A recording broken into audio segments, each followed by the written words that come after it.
किसी ने बड़े कमाल की बात कही है कि जिंदगी में संकट का हर दरिया पार होगा, थोड़ी सी हिम्मत रखिए, देखना एक दिन चमत्कार भी होगा। हाय गाइस, मेरा नाम है आरजे कार्तिक। एक छोटी सी कहानी। ये कहानी एक अमीर सेठ की। एक सिटी के सबसे अमीर सेठ थे, बहुत सारा पैसा था, बहुत सारे बिजनेसेस चल रहे थे, बहुत सारी फैक्ट्रीज के मालिक थे, कहीं कोई कमी नहीं, हर तरीके से संपन्न थे। एक दिन अपनी फैक्ट्री का दौरा करके शाम में घर लौटे थे। बड़ा सा बंगला, आलीशान बंगला। अंदर पहुंचे तो देखा कि घर वाले सारे लोग जो थे पूजा पाठ कर रहे थे, शाम की आरती चल रही थी। सेठ जी को भगवान से थोड़ी डिस्टेंस बनाने में मजा आता था। वो नास्तिक टाइप के थे, वो दूर रहते थे। अपने कमरे में चुपचाप चले गए, जाकर के अपना हिसाब किताब करने लगे, एनालाइज करने लगे क्या सही हुआ क्या गलत हुआ। नौकर को बुला करके कहा कि एक कप कॉफी लेकर के आ जाओ। नौकर गया कॉफी तैयार करने के लिए। अचानक से सेठ जी को दर्द होने लगा सीने में, बेचैनी महसूस होने लगी। वापस नौकर को बुलाया और कहा कि एक काम करो, फटाफट से डॉक्टर्स को बुलाओ, कॉफी बाद में बनाना।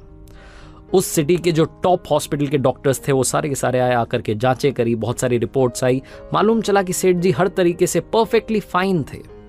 सेठ जी ने कहा कि मुझे तो अभी भी बेचैनी हो रही है, मेरे लिए तो दवाइयां लिखी। डॉक्टर्स ने कहा कि आप ठीक हैं, कहाँ परेशान हो रहे हैं। फिर भी सेठ जी का मन था, वो अंदर ही अंदर अजीब सा महसूस कर रहे थे। तो डॉक्टर्स ने दवाइयां लिख दी और साथ में नींद की गोली लिख दी कि अगर नींद ना आए तो ये भी ले लेना, लेकिन आप आज आराम करना, किसी बात की वजह से शायद आप परेशान हैं, इसीलिए आपको बेचैनी हो रही है।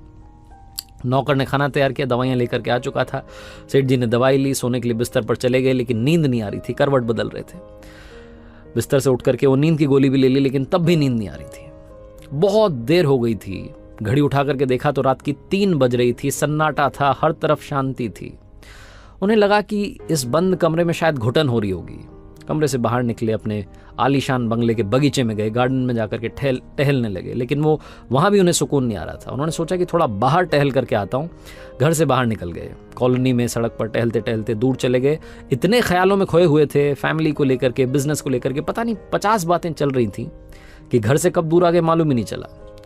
सड़क किनारे एक चबूतरा था, वहां जाकर के बैठ गए, चप्पल नीचे उतार दी, आराम से बैठे थे। उसके बाद में अपने बचपन को याद करने लगे, उन दिनों को याद करने लगे जब स्ट्रगल किया करते थे, जब लाइफ में कुछ नहीं था। वो सारे दिन याद आने लगे। सेठ जी अपने ख्यालों में थे, तभी वहां एक कुत्ता आया और उनकी एक चप्पल अपने मुंह में दबा करके भाग गया। सेठ जी ने देखा तो फटाफट से उसके पीछे भागे अपनी चप्पल छुड़वाने के लिए। कुत्ता दौड़ता दौड़ता पास में झुग्गी झोपड़ियां थी, वहां जाकर के चला गया। उस कुत्ते के पीछे पीछे गए, आवाज लगाई, वो कुत्ता थोड़ा डरा, उसने अपने मुंह में से वो चप्पल नीचे गिराई और वो वहां से खिसक लिया। सेठ जी ने दूसरी वाली चप्पल भी पहनी और वापस अपने घर के लिए आने के लिए तैयार थे। उन्हें याद आया कि घर भी तो चलना है, कितनी देर से बाहर बैठा हूं। तभी उन्हें किसी के रोने की आवाज आने लगी। सेठ जी ने आसपास देखा तो एक झोपड़ी में से रोने की आवाज आ रही थी, एक महिला के रोने की आवाज आ रही थी।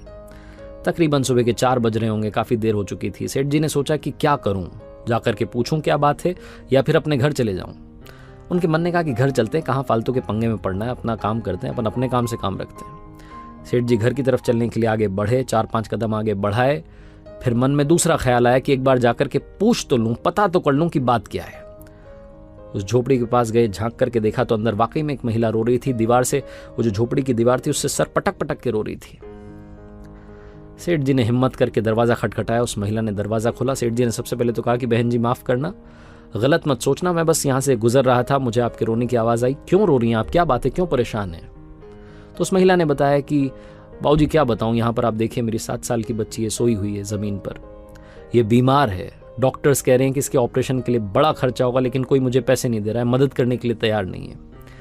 सेठ जी ने कहा तो इसमें रोने से क्या होगा, रोने से आपको थोड़ा ना पैसा मिल जाएगा, रोने से कोई थोड़ा ना आपकी मदद कर देगा। और ये सुबह सुबह क्या रो रही हैं आप, इससे कुछ नहीं होने वाला। आपको मदद मांगनी है तो जहां आप काम करती है, कहाँ आप काम करती हैं? तो उस महिला ने बताया कि मैं तो घर घर जाकर के झाड़ू पोछा करती हूँ। तो सेठ जी ने कहा कि उनसे मदद मांग लेती है, रोने से कुछ नहीं होने वाला।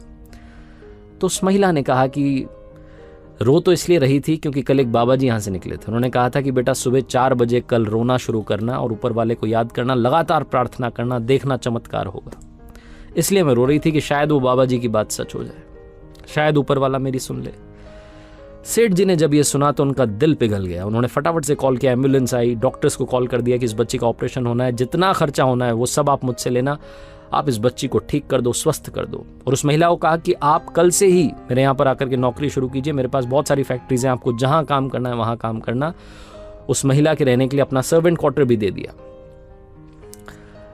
सेठ जी की जो बेचैनी थी वो तो उसी वक्त खत्म हो गई थी जब उन्होंने एम्बुलेंस को कॉल किया था, डॉक्टर से बात की थी। लेकिन मन में एक शंका थी, एक डाउट था जो लगातार चल रहा था। सेठ जी सोचने लगे कि मैं ऊपर वाले से इतनी डिस्टेंस रखता हूँ, नास्तिक हूँ, मुझे मतलब ही नहीं है, लेकिन क्या वाकई में ऊपर वाला है? ये क्या चक्कर है कि वो बाबा जी ने कहा कि 4 बजे रोना शुरू करना, मैं वहाँ पर किस्मत से पहुँच गया और उस महिला की मैंने मदद कर दी।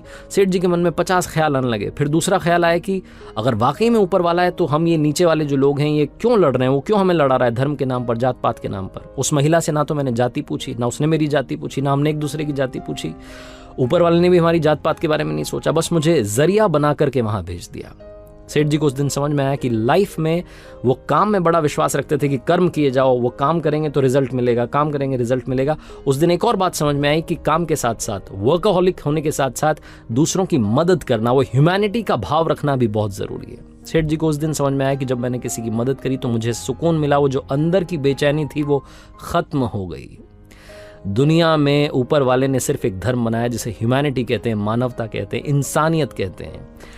ये कहानी काफ़ी कुछ सिखाती है। पहली बात तो सिखाती है कि अगर आप भरोसा रखेंगे तो चमत्कार ज़रूर होगा। दूसरी बात सिखाती है कि ज़िंदगी में एक दूसरे की मदद करते चलेंगे तो आपकी मदद अपने आप ऊपर वाला करेगा। और तीसरी सबसे बड़ी बात सिखाती है कि ज़िंदगी में ज्ञान बांटने से हमेशा कुछ नहीं होता, मुस्कान भी बांटना ज़रूरी होती है। इसीलिए आरजे कार्तिक हर कहानी के आखिरी में कहता है, ऊपर वाले के आशीर्वाद के साथ, अपनी मेहनत के साथ, अपनों के प्यार के साथ कर दिखाओ कुछ ऐसा कि दुनिया करना चाहे आपके जैसा। याद रखिए, हर सोमवार सुबह 9:30 बजे मेरे सोशल मीडिया हैंडल्स पर देखिए एक नई कहानी।